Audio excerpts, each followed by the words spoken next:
Assalamualaikum warahmatullahi wabarakatuh. Halo semuanya, saya Yurzal Fendi dari kelas akuntansi 2/3. Baik, pada kesempatan kali ini di video pembelajaran ini saya akan membahas terkait dari mekanisme di pasar modal di Indonesia. Bahwasannya yang sebelumnya kita sudah bahas terkait dari instrumen apa saja yang ada dalam pasar modal Indonesia. Nah, saat ini kita akan mempelajari dan memahami bagaimana cara kerja dari pasar modal, mulai dari saham, obligasi, dan juga tadi ada reksadana. Bagaimana cara pembeliannya atau bagaimana kita bisa melakukan investasi di beberapa instrumen-instrumen tadi. Baik, mungkin langsung saja bahwasannya pasar modal seperti yang kita tahu secara umum adalah sarana yang mempertemukan pihak yang membutuhkan dana dengan juga pihak yang memiliki dana atau kelebihan dana uh, untuk diinvestasikan. Nah, di Indonesia pasar modal diawasi oleh otoritas jasa keuangan, sedangkan perdagangan efeknya dilakukan melalui Bursa Efek Indonesia atau BEI. Baik, mekanisme pasar modal kemudian diawali ketika perusahaan membutuhkan tambahan modal untuk mengembangkan usahanya. Kemudian perusahaan dapat memperoleh dana dengan menerbitkan saham atau obligasi melalui proses yang disebut penawaran umum atau initial public offering. Nah, melalui IPO, perusahaan menawarkan efek kepada masyarakat untuk pertama kalinya di pasar perdana. Yang pada tahap pasar perdana ini, investor dapat membeli langsung dari perusahaan dengan harga yang telah ditetapkan. Setelah masa penawaran selesai dan saham resmi dicatat di Bursa Efek Indonesia, saham tersebut mulai diperdagangkan di pasar sekunder.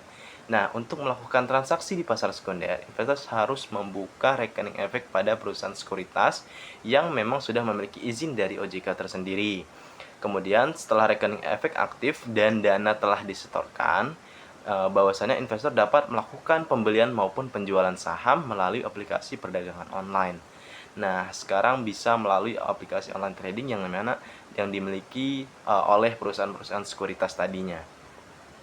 Nah, ketika investor memasukkan perintah beli atau jual, sistem perdagangan BI akan mencocokkan harga dan jumlah saham yang ditawarkan dengan permintaan yang ada di pasar terkait dengan saham yang beredar dari suatu perusahaan yang dipilih. Nah, jika harga dan jumlah sesuai, maka transaksi akan terjadi secara otomatis melalui sistem perdagangan elektronik tersebut. Nah, setelah transaksi berhasil dilakukan, proses selanjutnya adalah clearing atau penyelesaian transaksi.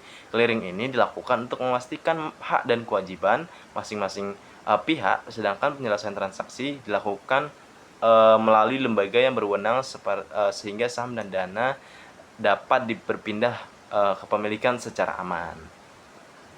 Nah, dalam pasar modal di Indonesia juga beberapa lembaga pendukung yang memiliki peran penting, yaitu Bursa Efek yang menjadi penyelenggara perdagangan, kemudian perusahaan sekuritas sebagai perantara perdagangan, serta lembaga penyimpanan dan penyelesaian yang memastikan seluruh transaksi berjalan dengan tertib dan aman. Dengan adanya perdagangan yang teratur, transparan, dan diawasi oleh regulator, pasar modal Indonesia dapat menjadi sarana investasi yang terpercaya bagi masyarakat. Baik, itu tadi penjelasan singkat mengenai mekanisme di pasar modal di Indonesia, yang dimana melalui pemahaman ini terhadap mekanisme dari pasar modal, kita sebagai investor dapat mengetahui bagaimana proses penerbitan, perdagangan, hingga penyelesaian transaksi efek dilakukan secara aman. Itu saja yang dapat saya sampaikan. Saya ucapkan terima kasih. Wassalamualaikum warahmatullahi wabarakatuh.